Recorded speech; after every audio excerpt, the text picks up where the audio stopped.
So my clock is saying 12 o'clock. Central Time, 1 o'clock Eastern Time. So first off, welcome to the GCOOS Fall Members and Board Meeting. We are really appreciative of everybody who has joined us today. We apologize for the virtual format. I know a lot of folks were really looking forward to seeing everybody in person back in September. Unfortunately, nature had a different idea for all of us. So we are really glad that everybody was able to reschedule and at least make this virtual for right now. Moving forward, we're hoping to have the Gulfport meeting in the spring, and so stay tuned for those dates once we figure out what they are exactly. So to start off the meeting, my name is Kirsten Larsen. I took over as chair of the board of directors for GCOOS back in September. I work at NOAA's National Center for Environmental Information, so also known as the Archive or the data centers for NOAA. And I'm really looking forward to the next 2 years of working with this entire group. So thank you for joining again. All right, so the first thing we have to do is take roll call for all of the directors that are here today and adopt the agenda for this meeting. So I am trying to see everybody, but I'm going to try and check in. If I don't call your name and you're a director, please let me know. But I will start on my screen with Kim. And if you could just give a very short name and where you work. We also have the website so folks can check in there as well. But Kim? Oh, you're muted, Kim. Hi, everyone. I'm Kim Yates. I'm with the U.S. Geological Survey in St. Petersburg, Florida at our St. Petersburg Coastal and Marine Science Center. Happy to be here. Joe. Hi, everybody. Joe Swakos, now the past chair of the GCOOS Board of Directors, and I now live in Daytona Beach, and I'm retired. Hi, Nancy Rabelais. Hi. Bill Link. Good afternoon. Yes, Bill Lynch. I'm the Underwater Glider User Group Coordinator, located on the Gulf Coast of Mississippi, and glad to be here today. Thank you. Sarah. Hey, I'm Sarah Graves. I'm with the University of Alabama, Huntsville. Pat. Yeah, good afternoon, Pat Hogan. I work for NOAA's NCEI. Good to be here. Thank you. Stephen.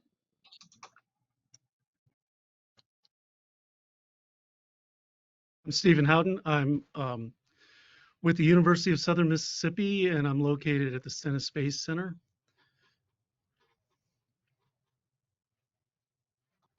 Great, thank you. Kate. Hi, Kate Hubbard, and I am in St. Petersburg at the Fish and Wildlife, Florida Fish and Wildlife Conservation Commission's Fish and Wildlife Research Institute. Ruth.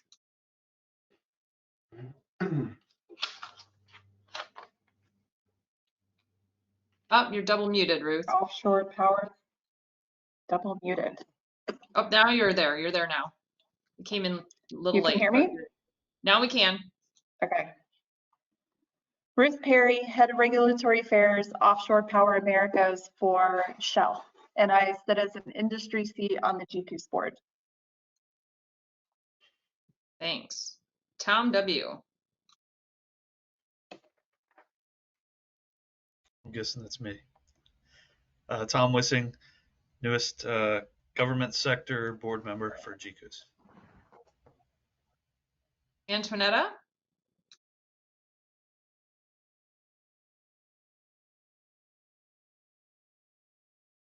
You're still muted, Antonietta.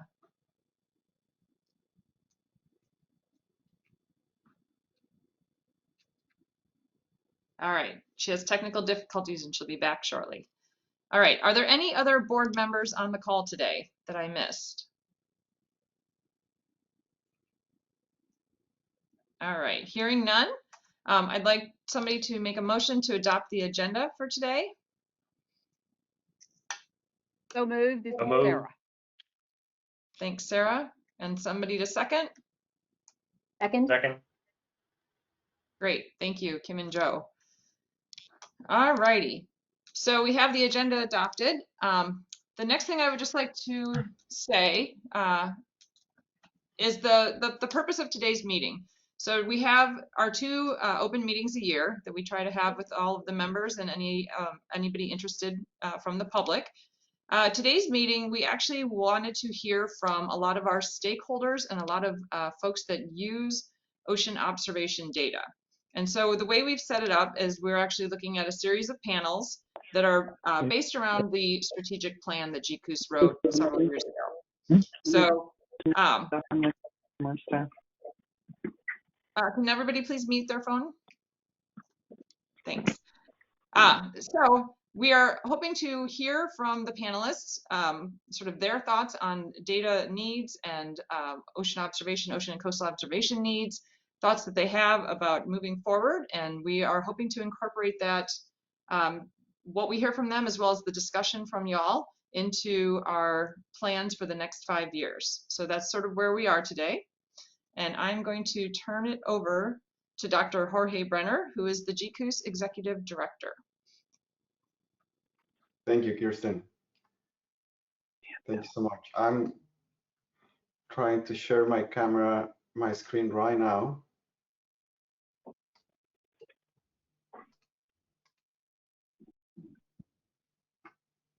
And I hope that you can see my screen now.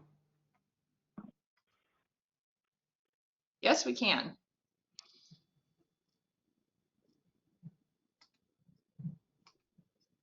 Okay. Well, I'll start by, like Kirsten, our chair, that you just met, welcoming everyone to our meeting today. Again, we were very interested in having this meeting in person up to about a few weeks ago, when we unfortunately had to postpone due to Hurricane Ian coming to Florida Peninsula, where we have a number of board members, staff, and friends that they were going through that event. So today, just want to remind you of a slightly detail about the meeting. It's being recorded today. We would like to have a full recording of this meeting so we can go back, especially for the purposes that Kirsten just mentioned, that you guys are going to be helping us discuss and providing us with ideas for GCOOS existing work and gaps throughout the panel. So we're very interested in looking into that again. So I'm here today to share with you a little bit how our GCOOS works in terms of our current funding, and then introducing the panels. So basically, both GCOOS, the way we work with the Integrated Ocean Observing System is through 5-year cycle awards. We started a new award in 2021 last year, as I was coming on board for GCOOS, and that means that we will have to work on projects for the next 5 years that we've selected a few months before that. The process to select those projects is in a competitive basis, and that was requested at the beginning of 2021. And IUS helped us select the final funding for the projects that will be part of the portfolio of GCOOS. That doesn't mean that that's all the funding that we execute at GCOOS, but that certainly turns to be around 90% of what we do. So the way we ensure that those priorities are selected appropriately is by looking at our strategic plan. So we have a current strategic plan, was developed in 2020, that will be of help until 2025. We will be revising it after that. And this strategic plan helps us ensure that our priorities are in line with those of NOAA and the Integrated Ocean Observing System, but also with our regional needs and those of our stakeholders in the Gulf of Mexico for us. So in the case of the strategic plan of GCOOS, we divided it into 4 key focus areas and 4 cross-cutting themes. I hope that most of you are familiar with this document. It's accessible via our website. It's very simple to find and really a good read for you to understand why GCOOS is data management and observations the way we do it. On the key focus areas, we work on ensuring marine operations are safe, trying to make coastal hazards less harmful for our stakeholders in the coast, supporting healthy ecosystems and living marine resources, and supporting human health and safety. Those are the conceptual 4 main topics in which GCOOS works, and those priorities that I'm going to show you that turn out to be our current projects in the current award of GCOOS are embedded. To make that happen, to be able to support marine operations, coastal hazards, health ecosystems, and human health, we actually need a whole infrastructure. It starts with data management and cyber infrastructure, but it's not only that. We also work actively on outreach and education throughout the Gulf of Mexico, listening to what the needs are, what the opportunities are to work, as I said, not just with NOAA and IUS as a regional association of the system, but also as a player, as a partner in many other projects with you as well. Numerical modeling and forecasting, it's another aspect of our cross-cutting teams. It's a topic that right now it's actually really active at the GCOOS level, and we are in the midst of actually set up a new modeling testing over the next few weeks for us to start working on modeling more actively. And then monitoring long-term environmental change. That's something that, as we know, climate and environmental change, it's all over the things that we care for and the things that we are trying to understand better. So those things are the ones that enable us to actually be effective on the key focus areas. Let me show you what it's within the new award of GCOOS that started last year. We're currently in year 2. Our years starts in July of every year. So July 2020, we started year 2, and this is the menu of the projects and our partners around the Gulf of Mexico throughout this project. So as I mentioned before, all of these observations, assets and measurements, they're coming directly from the things that we know, and they're describing our strategic plan. So the University of Colorado, Dr. Bob Levin, he helped us with satellite products for sea surface height. This is a product that is part of as many other products of GCOOS working on in satellite products that we are able to collect with the right temporal and geographic scales. Fugro, Ben Williams, he also supports GCOOS by maintaining 2 radar stations in the Mississippi Delta Barefoot area. Dr. Tony Knapp and his team, a very large team, also at GERG at Texas A&M University. We work with them in buoys, high-frequency radars along the Texas coast, and glider operations along also the western Gulf of Mexico.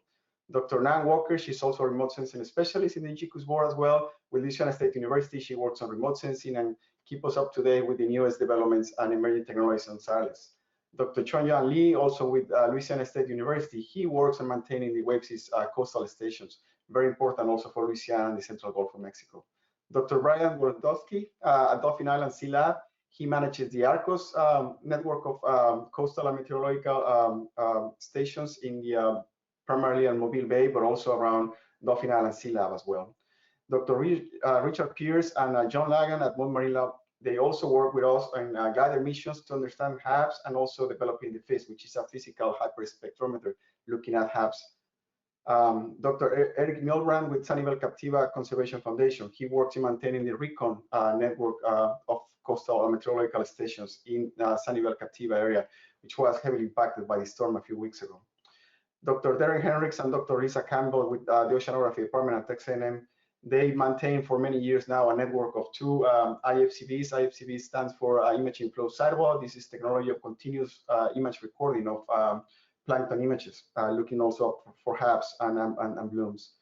Felimon Gallanillo with Texas A&M University in Corpus Christi is one of our co-data managers at GCOOS. He's the one that leads the data that we send to directly to IUS via AirDub servers.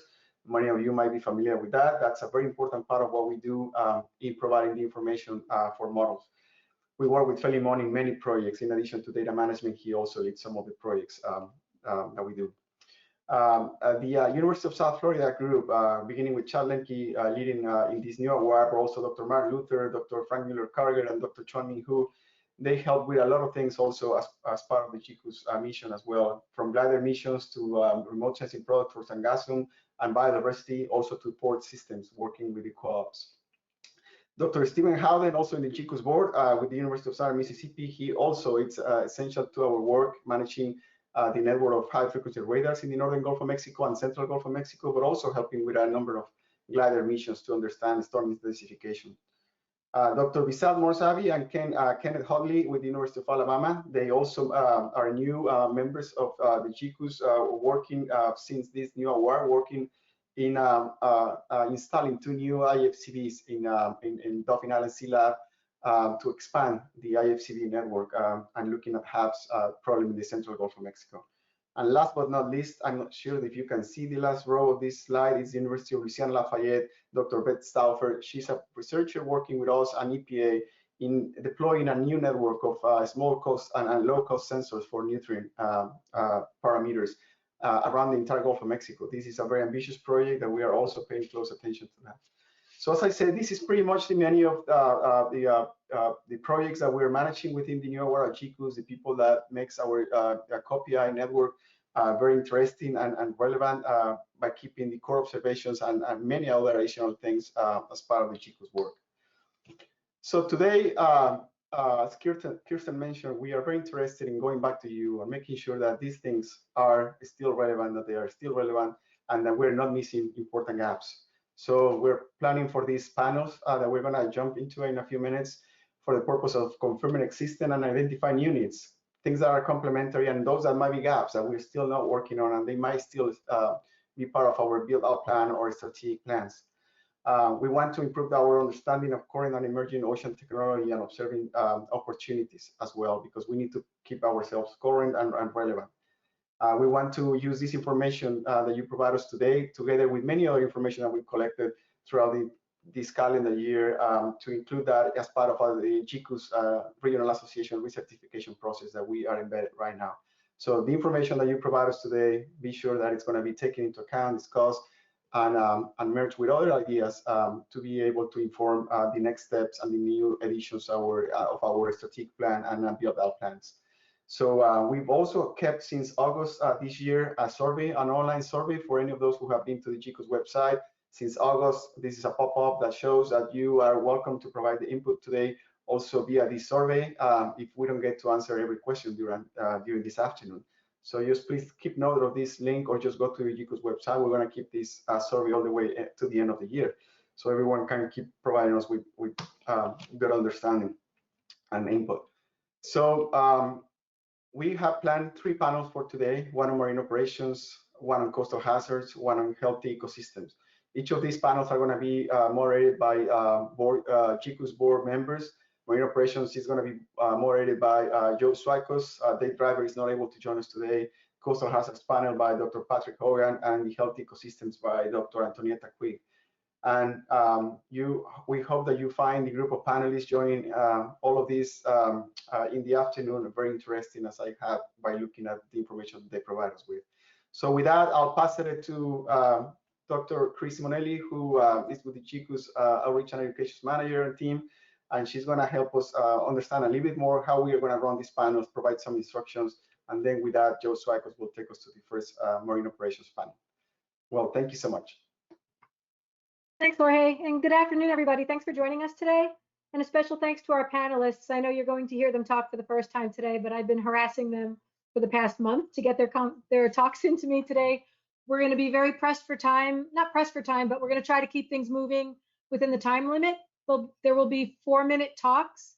We'll go through all of the talks so that we can leave about 30 minutes, 25 to 30 minutes at the end of each panel for question and answers. If there's something critical that's relevant that will influence your ability to understand the rest of the conversation, please put a comment in the chat box, and if we need to interrupt the speaker, we will that way. There will be 10-minute breaks in between each of the panels, so we have a little bit of wiggle room there.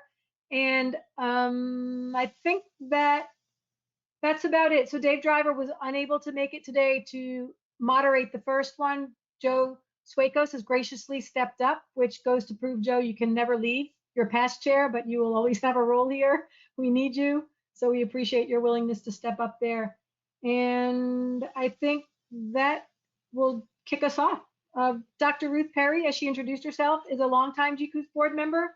She's the head of the regulatory affairs for Offshore Wind Americas. And Ruth, I know yours was the only one we didn't have the official presentation, so I've got a placeholder for you in the collated slide deck. We won't be transitioning to speakers that way. We have all of the slides and all of the presentations contained in one presentation, so we're going to seamlessly transition between speakers.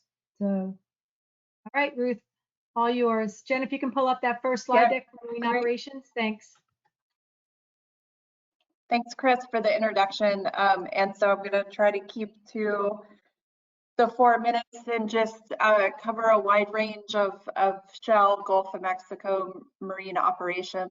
As Jen's getting the deck up, as many of you know, we often speak to our holding statement. I'm not going to talk about anything related to the financial part of Shell, but I think, you know, what I figured in my 4 minutes is I'd also use pictures as a quick, you know, just kind of visual of the different things that we're doing. Obviously, oil and gas, if you can go to the next slide, Jen, you're going to see some of the new technologies we're exploring as well, and marine operations and the data observations are a huge component of this. We are shifting to what we call our Powering Progress strategy, which is our strategy to accelerate the transition to net zero emissions. And this includes 4 pillars of that, which you can see here. I won't go into too much detail, but what this is important to is my fellow BOEM speaker, who's going to talk about some of the energy transition efforts that are happening in the Gulf of Mexico. Next slide. Our offshore energy assets range from oil and gas exploration and production assets, such as Stones, which is our platform that is 200 miles about due south of New Orleans. So we operate in the ultra deep waters of the Gulf of Mexico.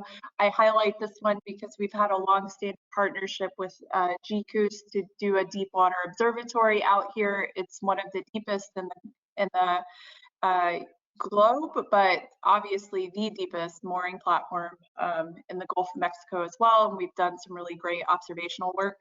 We are also transitioning to offshore wind, and that's where I currently sit in the Shell organization. So thinking about offshore wind as platforms of opportunity for observation takes up a lot of my time, and we are looking forward to doing this in the Gulf of Mexico. We currently have projects on the East Coast. We will be participating in an auction off the coast of California next month, and then the Gulf of Mexico is coming, and I'm not going to steal my co-presenter's thunder on that one. Next slide.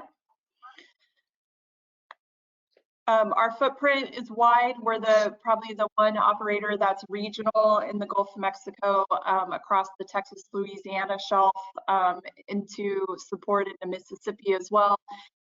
This simplifies our marine operations, but it includes aircraft to vessels to the assets themselves. All of this requiring robust data observations to be able to move people and products safely and responsibly across the Gulf. Next slide.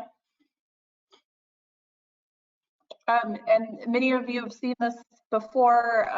Part of my role coming into Shell is really to focus on how we can expand our ability to monitor and predict the oceans using our assets and the tools in our portfolio, which range from autonomous underwater partnerships, the Navy, USM glider work, and GCOOS has been a huge part of that. Now IUS operates it at a national scale, but we started that in the Gulf of Mexico, to utilizing our assets as data collection, including offshore wind into that, ranging from buoys to instrumentation across our platforms for not only physical observations, but biological as well, to utilizing our ROVs that are working in the deep to do biological assessment, to supporting the next generation through education, outreach, and research.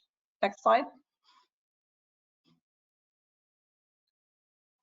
And I just wanted to highlight some of the emerging partnerships that are happening in offshore wind, which stem off of the great work that we've done in the Gulf of Mexico that GCOOS has really underpinned the ability to bring stakeholders together, including the oil and gas industry. And we're utilizing a lot of this foundational work across the offshore wind industry with our partner regional associations in the East Coast and West Coast. And this includes not only monitoring for the amount of baseline data collection that has to be constructed, which I imagine Ben Williams may hit, but it also includes applied and hypothetical research around the potential impacts of the renewable industry starting up and the addition of new structures that are going to be coming into areas, including the Gulf of Mexico, which is primarily going to be new structures that are going to be built on the shelf of the Gulf. So really thinking about how can we get ahead of this? How can we use these assets as platforms of opportunity, and how can we utilize new assets such as Metocean moorings and buoys that are going to be deployed to support offshore wind coming to the Gulf of Mexico. I think that's, maybe I have 2 more slides in my 30 we're seconds. at 4 minutes, Ruth. All right, So well, then we're there we go. We're just going to show the collective picture. So that's my ending.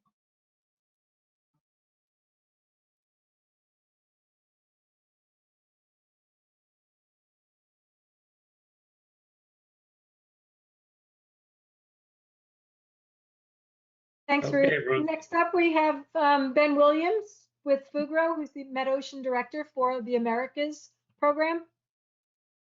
Yes, hi all. Thank you very much for the time today. I had followed a more stricter format than Ruth has taken advantage of, and now I feel like I should have laced in a few more pictures. But if we go to the first slide, answering the specific questions here as the primary mission of the Fugro organization is really we provide geodata through acquisition analysis and the advice around it, in the hope to de-risk development and support major capital projects both on and offshore. So as Ruth touched on, that could be the Stones observation system that we've had deployed since 2012, the system at Cascade Chinook since 2009, any number of the rigged ACP deployments to support NTL, NDBC drilling activities, and all of those are just in the Metocean space in the Gulf of Mexico. We're active with coastal resilience and CPRA projects in Louisiana that span onshore and into the Atchafalaya Basin as well. So what's the most strategic issue related to ocean data analysis for decision making affecting our mission? It's a challenging one because Fugro's business is the data and the advice we can provide from that. We are industry, but we are supporting the industries developing on and offshore. The main challenge is the data is not enough. We talk about data management, but really the data management is the underpinning of delivering solutions to our clients, and having that good data framework in place allows innovation to take place on top of that framework and build out these solutions, perhaps ones we haven't thought of today, but need to sort of make the bed to be able to capitalize on it going forward, especially when we're moving into climate science and ocean science in that space. Next slide. Yeah, so the top 2 current and emerging information needs aren't specifically data needs, right? They're one of the strongest parts of the IUS organization, in my opinion, are the stakeholder engagement and distilling the data, whether it's harmful algal blooms on the Florida coast or HF radars on the Gulf Coast. How are we getting scientific data products and research initiatives into the hands of citizens that have to live with the coast and the hurricanes and the impacts to their life? So getting a public understanding of climate and ocean impact, understanding to the fishermen or the fishing community, the hazards that are there, keeping them safe, or understanding to the soybean farmer in Iowa what 55-foot dredge in the Mississippi means to their export. Another one is a definition of what coastal resilience at a government and stakeholder level actually means. So what are our top 2 current or emerging information needs and priorities in the longer term? It's really understanding, with all the money we've invested from the national academies into UGOS 1, 2, and now 3, where those outputs sit and live after the development is completed in the next couple of years, and where does the biodiversity and environmental data, as touched by by Ruth as important component on any of the de-risking of major capital projects offshore and biodiversity net positive promises being made by energy companies. We have in Europe an biology portal as part of EMODnet, but is not quite so aligned in the IU's framework from what I can see. What more can be done? Continue and grow facilitation for public-private partnerships. The new blue economy requires industry engagement and not just the status quo in ocean science. I think that's me. Almost to time, Joe. Not too bad. 4:40 something. Apologies. No, that's fine. Chris sent me a note. Yeah, Chris, I'll go ahead and announce the speakers. My chat's not working real well, so and I've got the timing down pretty well. I even have a little sign, so I'm really up to speed here. Next, NOAA Office of Marine and Aviation Operations, Dexter Malley, Division Chief. The show is yours. Yes, so my name's Dexter Malley. So I am the new division chief for the uncrewed marine systems from OMAO. I have actually been in this position for about 6 weeks. This is a new organization or a new division stood up by NOAA. And so I apologize. I'm first time being here, first time being part of this group.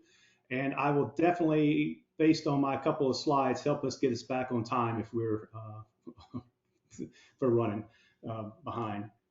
So part of the primary mission that we're trying to do is, I won't read it verbatim, and I apologize if you can't see me because every time I turn my camera on, my computer's freezing. So apologize for that. I can't figure that out right now within the time frame. So the three different areas that we're trying to work on, if you break down our primary mission from NOAA, if you go to the next slide. So the primary mission can be, we can bring this down to three different areas: support, operate, and transition. And by support, I mean putting for our uncrewed systems for our different line offices.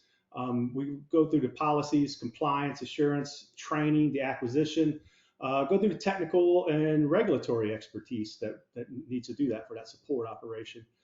From the operation standpoint, we look at high value, multi-mission or complex systems, and we try to augment, NOAA missions where capacity kind of exists, and what we can do for resources and help with that, if it needs to be through contract or data as a service or training of that nature.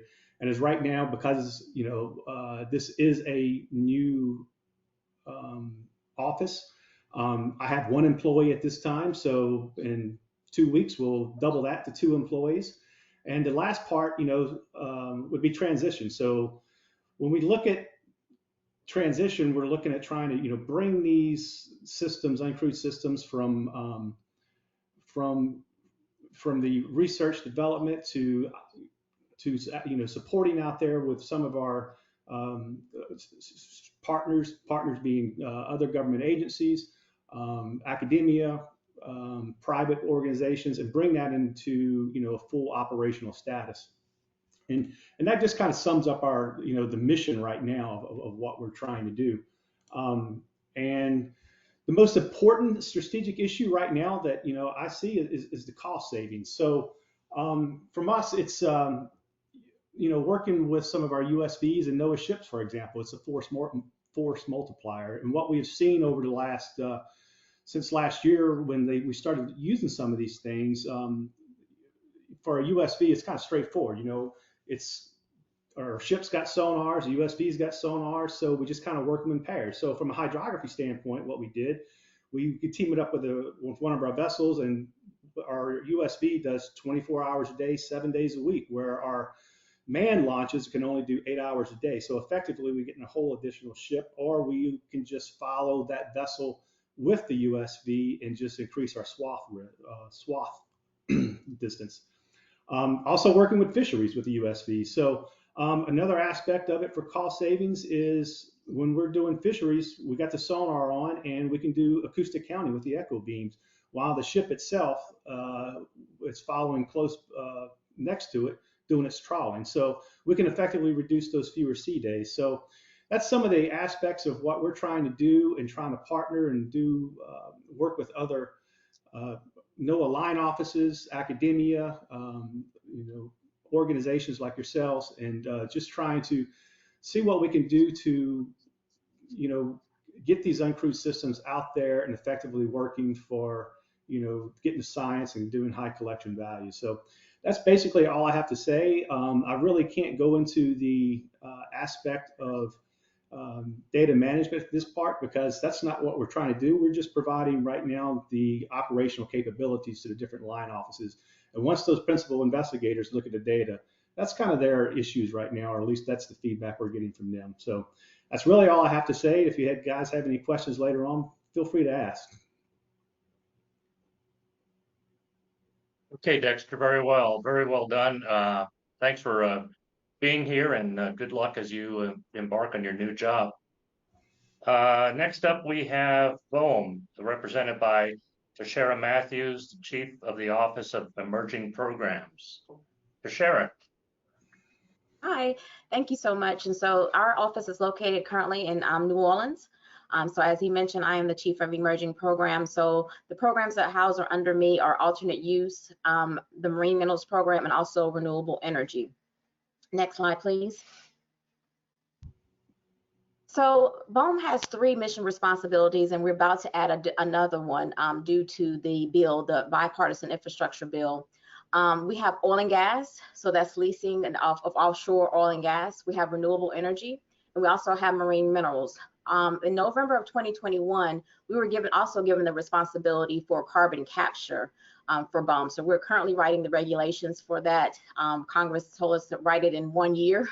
Anybody who works for the government knows that's kind of tough to have regulations published in 1 year. So we're hoping to have a draft proposed rule out by the end of this year. So the next thing is, I guess our most important responsibilities is ocean planning. With our 4 responsibilities that we currently have, understanding where all of this is going to go, in addition to what ocean users are already out there. So I think for us, data is key, communication is key, interactions between the federal agencies, understanding what they're doing, what data that they may have, understanding what data that we may have, and the data that we can share. I also would say that for our marine minerals program, it's key for us to better understand with the oil and gas infrastructure that's already there, making sure that those areas are removed for decommissioning, asking them to remove those pipelines out of those significant sediment resource areas. Also, before we're putting in any infrastructure due to renewable energy or any new oil and gas that may be coming on board, making sure that those areas are protected. So data is very key for us. Understanding where the sand shoals are, understanding the characteristics of those sand shoals are also very important for us as well at BOEM. Next slide. So as I mentioned here, for the next 1 to 2 years, for us, is going to be making sure we're communicating with everyone as much as possible. Stakeholder engagement has been key since we're bringing on a new energy into the Gulf of Mexico, utilizing that energy transition, as Ruth had mentioned. More data. So as we were going through the renewable energy process, looking at the 4 wind energy areas, where to site them, data was very key for us. We needed to make sure that we had fisheries data. We had a lot of lessons learned on the Atlantic about fisheries data. So we wanted to make sure we had fisheries data that was included in our marine spatial planning model, which we partner with NOAA on. It has been a great partnership, but all of that had to do with them having the latest and greatest data, us also contributing data as well. As I mentioned, stakeholder engagement, making sure we bring in those federal partners, making sure that whatever ocean data that we may have was also included in that model to help us determine those coastal hazards, understanding the shallow hazards, understanding all of that going into that so we can have the properly sited areas in the Gulf of Mexico. So I also see that going forward 3 to 5 years. I think all of that's going to be very key. I think we're going to have to continue to update our ocean planning model as we continue to add on new areas. So we're looking at carbon capture areas, making sure we have those areas added into the model as well, looking at the new active oil and gas leases that are included in that model as well. And then of course, our wind energy areas, updating that information, updating the data to make sure we have the latest and greatest, fisheries as being our biggest one. So I'll stop there to see if we have any questions, or maybe it's going to save it to the end. But data is the key here, and it's important for our mission responsibilities that we know where everyone is using the ocean, because there's a lot of us out there, and making sure we're keeping everybody abreast of what BOEM is doing as well. Thank you. Hey, Tashara, thank you. Last but not least, representing TAMU, Corpus Christi, and the staff of the of GCOOS, Philemon Galliano. He's our co-data manager. Philemon, it's all yours. Okay, thank you. Next slide. So this will be a simple one, quite different from the previous presentations you have heard from the 4 ones, because everybody knows what my role really is for most of the people that are attending this particular meeting. So I was asked to just give a brief update and probably focus on the NTL data itself. The biggest change in the last 3 years for GCOOS, and also for this particular cycle, is the inclusion of the NTL data. These are the best NTL data, and we started the transition in 2019, and we took over the operations from National Data Buoy Center in 2021, and to date we have about 58 data providers with over 400 stations out there, and we're monitoring over 1,600 sensors. So the data counts is still increasing. As more sensors are being added onto the to some of these platforms, the data counts also increases.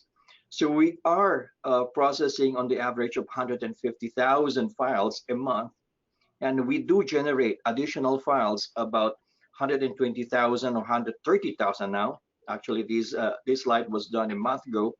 For a month, 130,000 a month.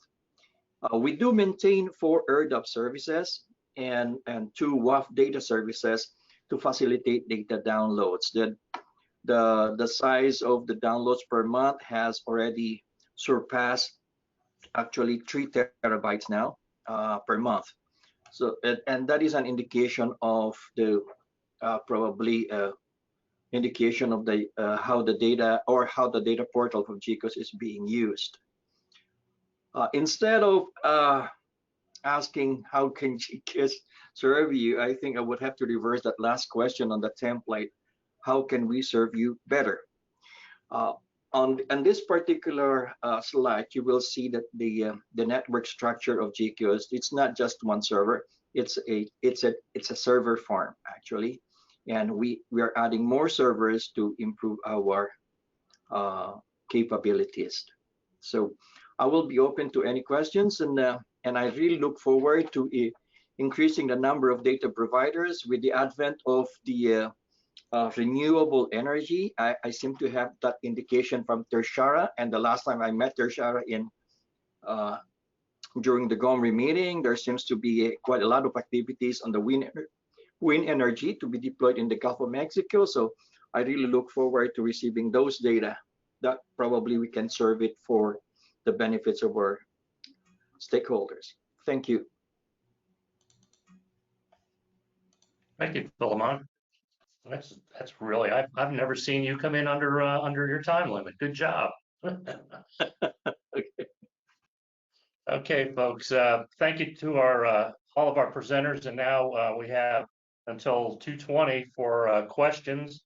And if you can, I guess the simplest thing is to raise your hand or put my hand is raised in chat or indicate with your screen a raised hand using the little icon, and I'll do my best to recognize you in the order that I see your hand raised. So fire away.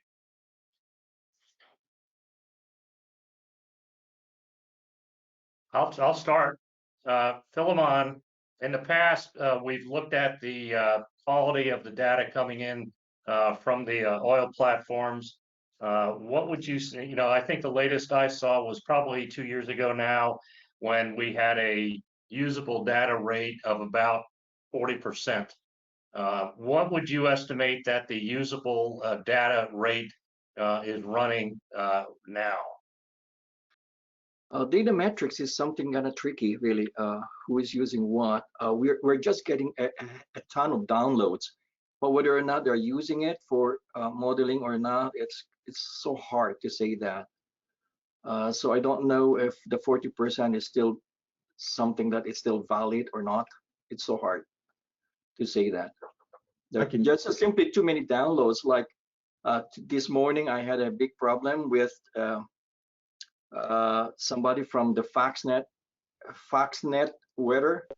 They downloaded a whole bunch of data from our server, so I don't know whether they're gonna use it or just store it on their server. I have no idea what the utility would be.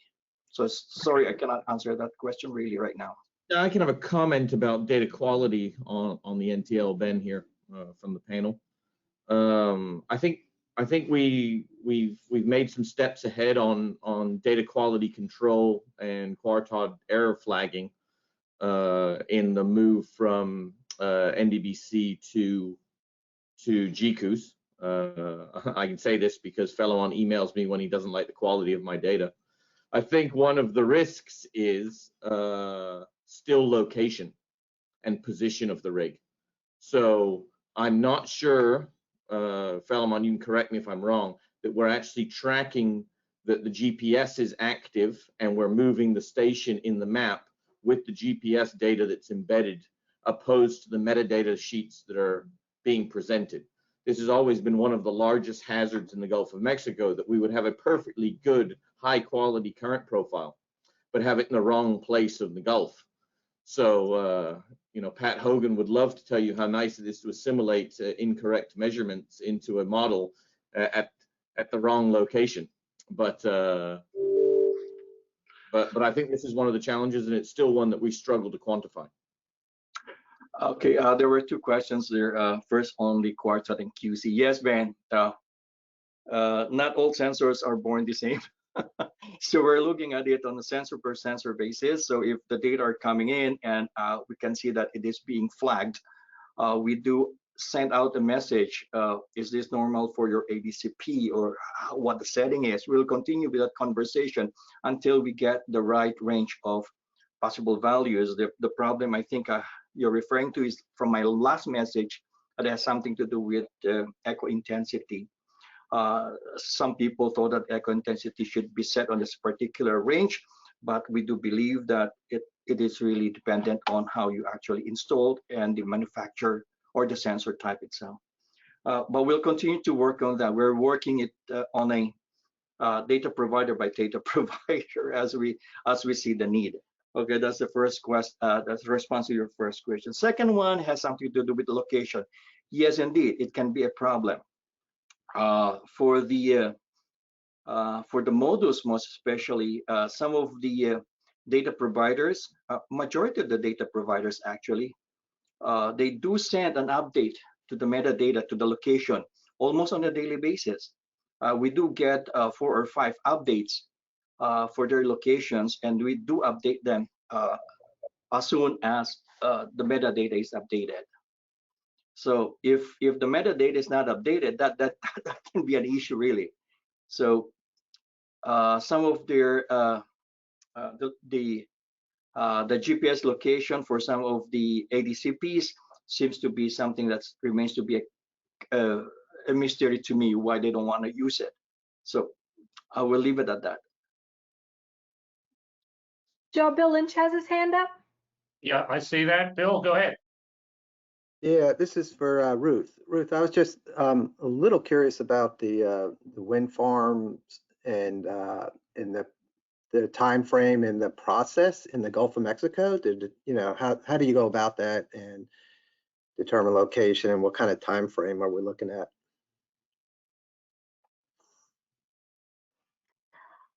Great question. I should actually pass over to my colleague Tashara, who's managing that from the BOEM side. Okay. Yep. So the question you asked is what's the time frame, or how long does it normally take? Yeah, combination of how you sort of pick an area, what type of measurements you take, and then determine the area, and then also what kind of time frame, would it be? Yep. Great question. So we got a lot of feedback from stakeholders asking us to use the marine spatial modeling marine spatial planning model to help us site our wind energy areas. NOAA had done a really great job on their aquaculture opportunity areas utilizing that model, and so stakeholders, especially fisheries, was asking us to partner with NOAA to utilize that model in order to help us determine the areas, and so we did.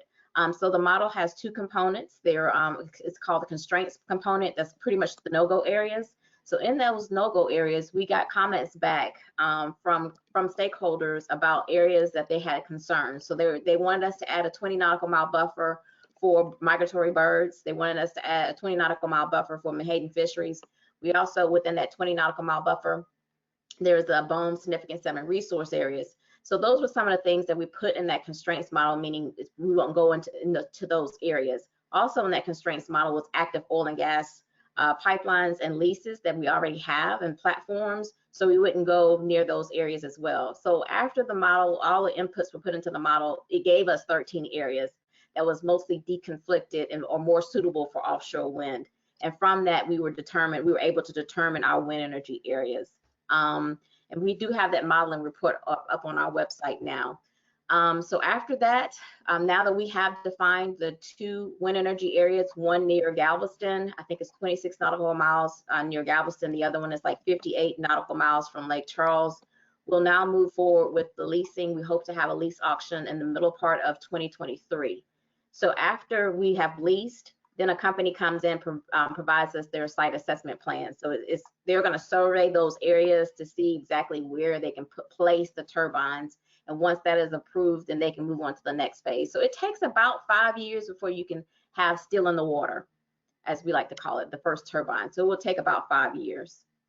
Yeah, the types of data that we would collect if we were to acquire a lease, and hopefully next year Shell would be one of the successful bidders, is we would deploy typically a Metocean buoy with a LiDAR on it to do some wind resource characterization in our lease area, and then we would do a full suite of geotechnical, geophysical, and archaeological survey work in addition to potentially baseline environmental surveys, depending on if there's gaps in the BOEM and NOAA data sets that we have to use to quantify environmental baselines.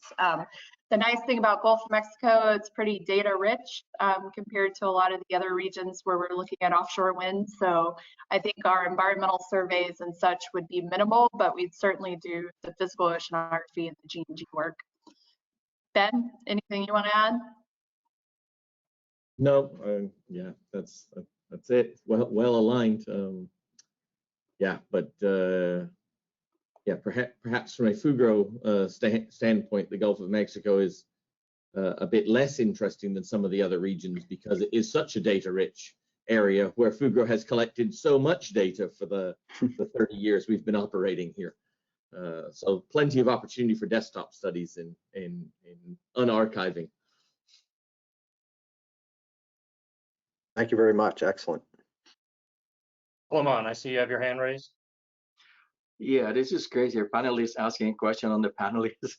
And I have a question actually for Tashara and Ruth, just in case, and perhaps Ben as well. Are there any programs to collect Metocean's data before the installation or the construction of these structures in the Gulf of Mexico be done? Will you be collecting data before?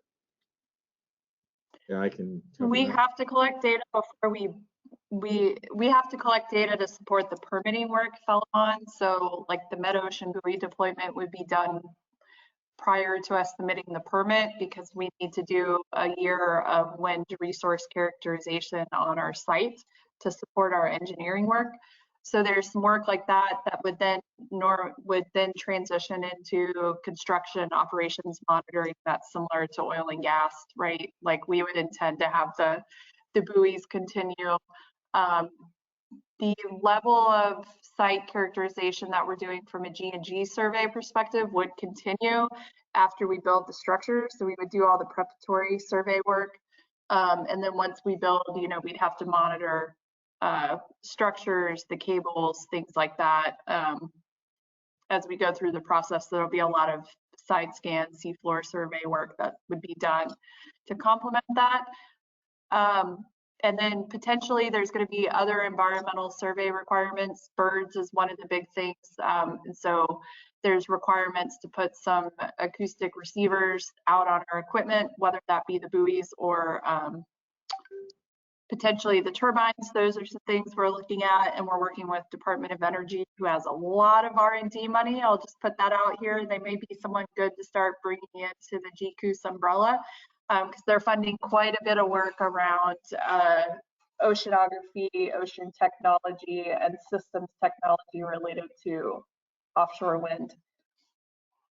Okay, thank you. Nancy Rattley, I thought I saw your hand up. Yes, excuse me. Yes, you did. This is more a question for Philemon and maybe the GCOOS board. There was a big effort during GOMRI to put all of the GOMRI data into GridC.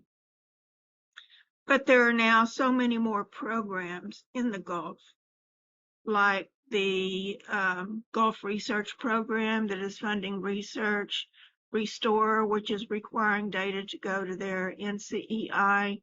There's NSF has a different data repository, and I'm sure there are some Gulf of Mexico data in that repository. I guess my question is, how do we keep track of all this? I don't think GCOOS should be hosting it all, but I think GCOOS maybe should be providing pointers to where to go for other Gulf of Mexico research data that is not at A&M. Okay, I don't know how to start. I don't know how to respond to that particular question. But one thing is certain, though, Nancy, I'm sure you're aware that I was the architect of GridC, and as such, whenever they do register data in GridC that were in the data's already in GCOOS, they just point it to GCOOS. They're not really like hosting the data itself.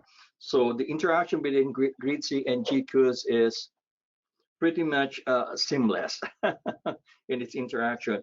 Now, as far as the GRP is concerned, Mike is here. I think Mike will be able to answer that better.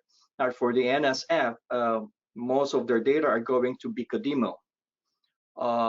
It's another repository up north, which is being managed by Woods Hole.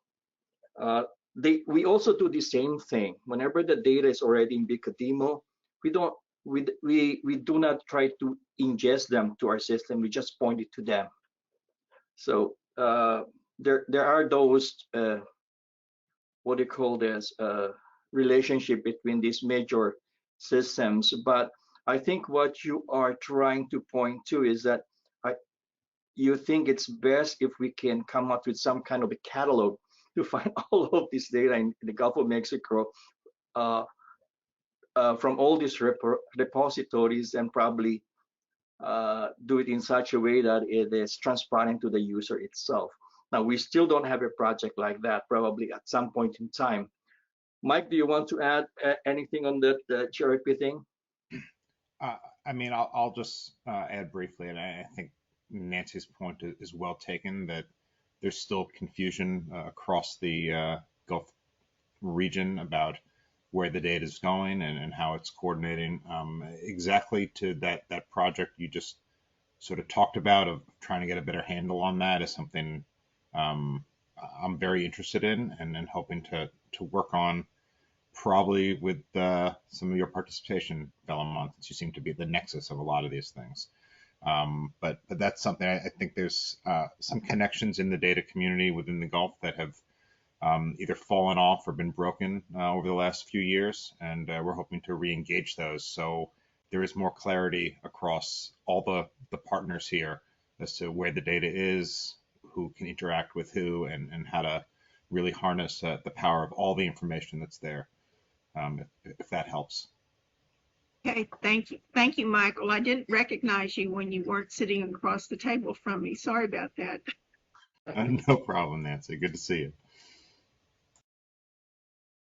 Joe, Pat's Hey, had his Pat hand Hogan, up you have a for a question? while.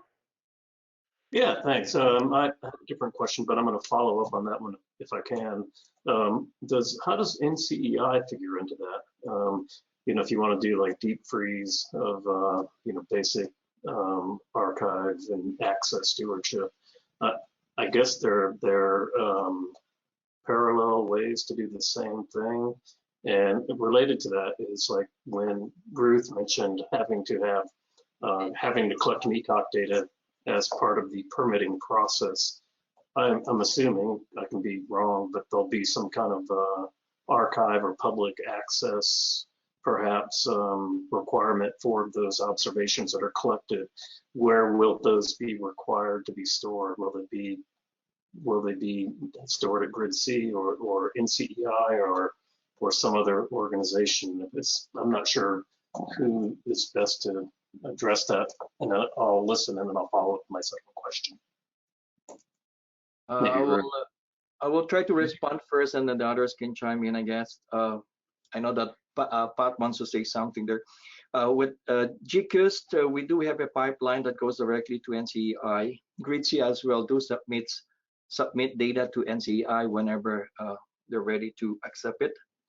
So our archival strategy really is to send all data to NCEI whenever possible. And Ruth, can you comment on if you're required to collect observations as part of the permitting process? Will you be required to submit those to a repository? For offshore wind specifically? Yeah. Mm-hmm.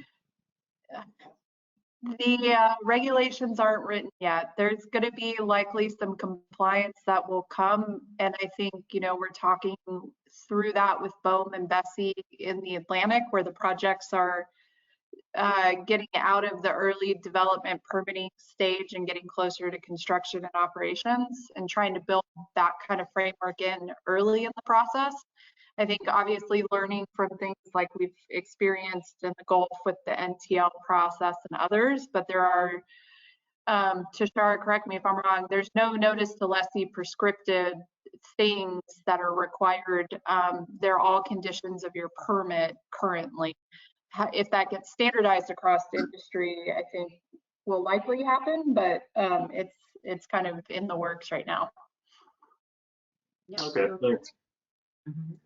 Can I follow up with my second question? Go ahead. So I see Dexter coming on and off, but I wanted to ask Dexter a question if he's on right now, and that is my question has to deal with the real role, and perhaps you mentioned it and I just didn't catch on, but let me see if I phrase this right. Will OMAO be acquiring uncrewed systems hardware? Or is it more of a, is it a hardware or is it a O&M type of effort to deal with other people's hardware? I'm trying to figure out where the hardware versus management of platforms comes in. Because, for NOAA or OMAO to acquire the hardware needed to stand up, an effective uncrewed systems effort be really maybe not overwhelming, but really expensive if nothing else, right? And so is the role for NOAA to buy hardware or is it something else? Thanks. Great question. So it is kind of a combination. So we have to look within, the app, for instance, USVs. So trying to do hydrography, we're looking at maybe buying the hardware and supporting and maintaining those USVs. When it comes to other aspects of specialized systems, using maybe a glider for fisheries or plankton or something like that, then we work with some of our providers and partners to actually fund those capabilities. Underwater systems at this point, that's kind of an expensive endeavor. It's kind of human resource, challenging. So we just kind of look and see where there is some alliance that we can actually use. And so it's a kind of a combination of just working data as a service versus, trying to maintain all the hardware until we get that future capability built up. But we do look at, bringing in some hardware and maintaining it and operating it for ourselves. But the other aspect, again, is data as a service and, working with contractors and some of our strategic partners. Hopefully that answers your question. Yeah, no, you did. I'll just a very quick follow-up, like in the specific case of Saildrone, where Saildrone sells data, not hardware. Right. Will you be buying that data and distributing it as part of the uncrewed systems effort? So we're currently using Saildrone data as a service. So the Data Buoy Center right now is actually using them. So we've actually we're going down that aspect of working with Saildrone as data as a service. So the answer is yes. Okay, thanks a lot.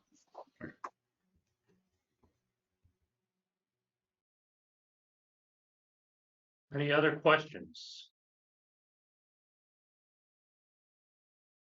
I had my hand up. Okay, I'm looking at 83 1-inch by a half-inch boxes, and it's really hard to see. So if you have a question, could you, Tom, I see your speaker's on. Could you turn on your camera perhaps so I can see who's actually asking the question? There you go. There you go. All right, here's Tom. Thanks. My question's really for Dexter. You mentioned that OMAO is leaning into providing UMS capabilities and bringing down the cost to data acquisition. So what's the model there exactly? And are you seeking to provide UMS to private entities or NGO entities in order to bring down that cost? Help me understand that, please. So what we're trying to do for UMS is try to work out some of those efficiencies, right? So, trying to bring in, for instance, a USV or working with Ocean Arrow or Saildrone or some other USV or maybe like a Triton Arrow or something like that, even trying to measure hypoxia. So working with them to try to figure out what's the best approach. Once we find that best approach, then we can translate that into an operational environment where we're either going to work with the manufacturer either by trying to force multiply, or even some aspects of just getting rid of some of our people and just bringing these things straight and letting them launch. So we're just trying to look at those efficiencies, because ship time right now is $50,000 a day. So once we can start looking at how we can decrease those costs by using these uncrewed systems, that's where we're trying to find the efficiency. So again, like I was saying, we're looking all across the board, working with the line offices and trying to figure out what's the best approach. So again, it's a new division, so we're still kind of growing. We're still trying to ask ourselves what's the best strategy, and that's dynamically changing at this point. But the main goal is efficiency and cost savings, and how we can collect more data with some of the technology that's out there.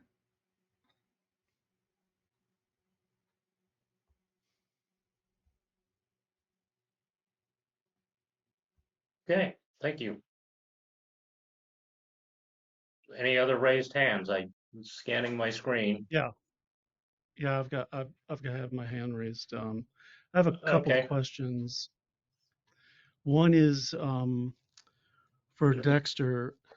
One of the things that for the Hurricane Glider initiative, we rely a lot on the Navy to provide gliders, just because there aren't really enough in the IU's fleet, as it were, to fully do that job. And sometimes the Navy has more availability than others. And have you all considered having a glider fleet at OMAO? So we have worked with the Navy. So at this point, we're just kind of working with the different line offices as far as having gliders, and working with different groups, academia, and just trying to get on a strategy and just finding a partnership for these gliders. If we want to launch one glider off the Pacific coast, then maybe we can have a partner that's over there.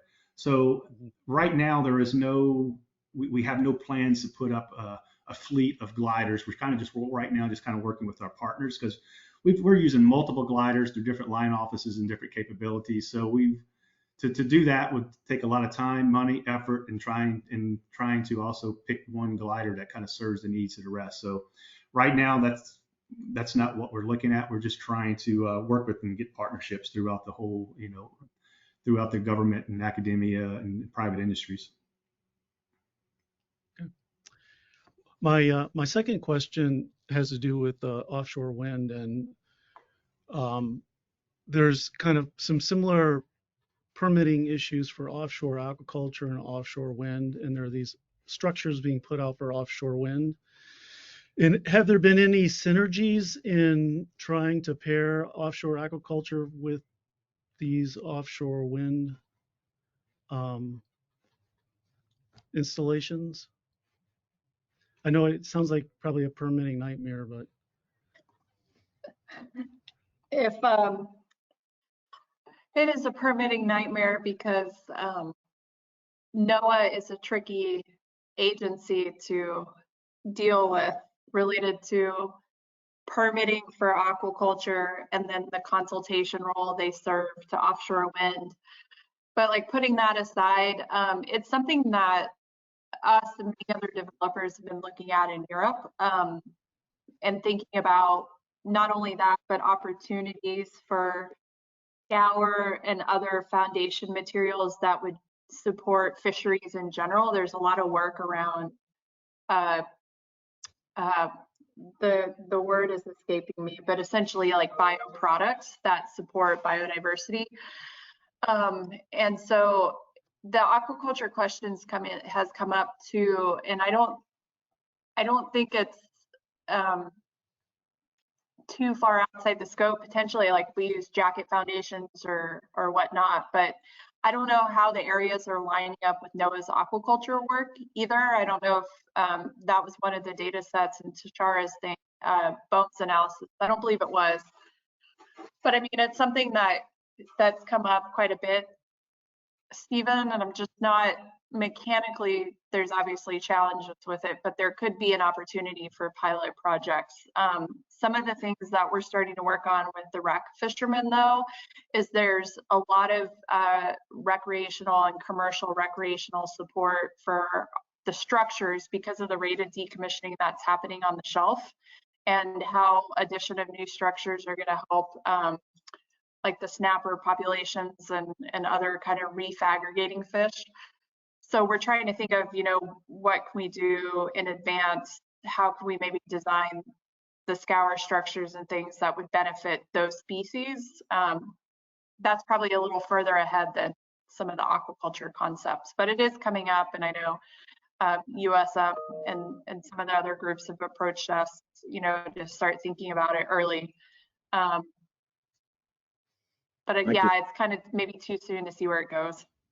Yeah, I can build. Yeah, go ahead, Ben. Go ahead. Yeah, sorry, Stephen. I was just going to build on that a bit, that we've seen some wind developers as well looking at net positive biodiversity effects from their wind farms. Of course, this means oysters and mussels developing on structure in some cases, and then associated species. There could be an issue with aquaculture being co-located and then quantifying that biodiversity impact at the wind farm. So where developers are making commitments, it could present an additional challenge co-locating aquaculture at a wind farm when they're looking for that reef structure to be a measurable sustainability goal for themselves.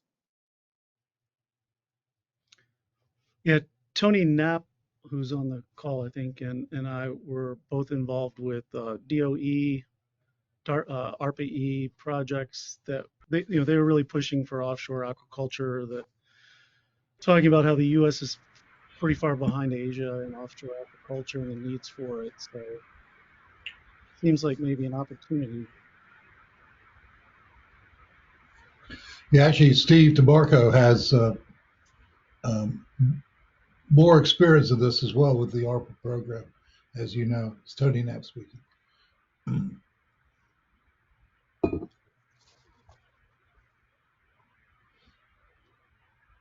Okay, So it looks Rafael like Ramos has had his hand up. yeah, Rafael, you're up. Hi, everyone. Thank you. I have a question and a comment on the discussion that has been going on. The comment is related to the fact that the term data reach has been used for describing the Gulf of Mexico. In my experience, every time we want to do a regional study, we just don't have enough data to actually complete it. Yeah, and that's also the case for modelers. That's the first #1 complaint they have, that there's just not enough data to feed it and make the models more accurate. So I just want to point out that yeah, the Gulf of Mexico has much more measurements than any other regions, but that doesn't mean that we have enough. My question is following up on Ben's earlier comment on the quality of the data, especially the NTL data. The issue of rig positioning is just one of many that those data have, right, embedded into their assimilation. So there has been a lot of work curating those time series till last year to 2020. And but new data sets keep coming on into the archive that have to be reviewed and further treated. So my question is GCOOS, does GCOOS have any plans to keep doing that additional quality control? Thank you. Yeah, Rafael, on your first one, because I was guilty of saying data rich Gulf of Mexico. I was probably more specifically talking about ground model and things that move a bit slower than ocean and meteorological parameters. And hence Ruth's point on the definite need for quantifying with LiDAR buoy and ocean observations as part of the development cycle. Data rich as in understanding the cable lays, the pipeline lays, the foundation assessments that were made for the multiple shelf and offshore wellheads gives us a much more rich seabed ground model understanding than we have on the East Coast or the West Coast of the US, and potentially some less UXO risk, which is nice. Absolutely, yeah. Will be a nice change. And I'll let somebody else pick up on the QC, as that's probably pointed at Philemon.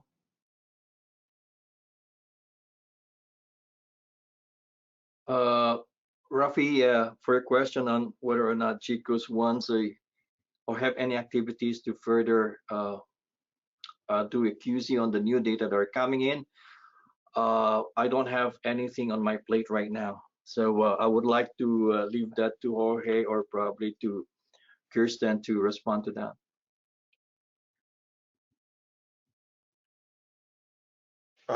Rafael, just to complement what Philemon just mentioned. So Philemon conducts a series of filters and flags for the data. But we basically, once the data is complete, and we publish it as it is for now. Yeah, the funding that we have specifically for the NTL project it doesn't allow us right now to, conduct a full QA/QC at this point. It's part of our strategy that Felimon and I, we been discussing, and hopefully by the end of this year, we'll have something that's a comprehensive proposal to IUS on, the main needs for this project, as well as to hopefully we'll like to have that conversation in the future with Boma and Bessie. But that's basically where we're standing right now. It's a capacity issue at the time.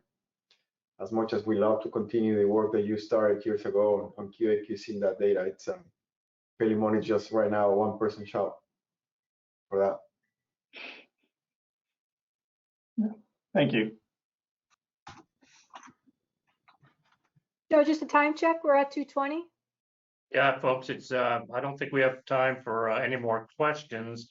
If you do have a question, you can always list it in the chat or email it to Jen Vreeland or to Chris Simonello, and we can do our best to forward the questions to the appropriate folks and to then turn around a response. I'd like to, in the interest of staying on the schedule, call a halt to the Panel 1 Marine Operations session. I'd like to thank all our presenters for their work, and I know this has been a work in progress for quite a while. Your slides were very succinct, and your compliance with the time limits was fine, and I appreciate all the questions that we had. And at this point in time, looking at the calendar, the schedule, we have a break from 2:20 to 2:30 p.m. So I would suggest we reconvene at 2:30 as scheduled. Thank you all. Thank you. Thank you all. Thanks, Joe. See you Thanks, everybody. See you in 9 minutes.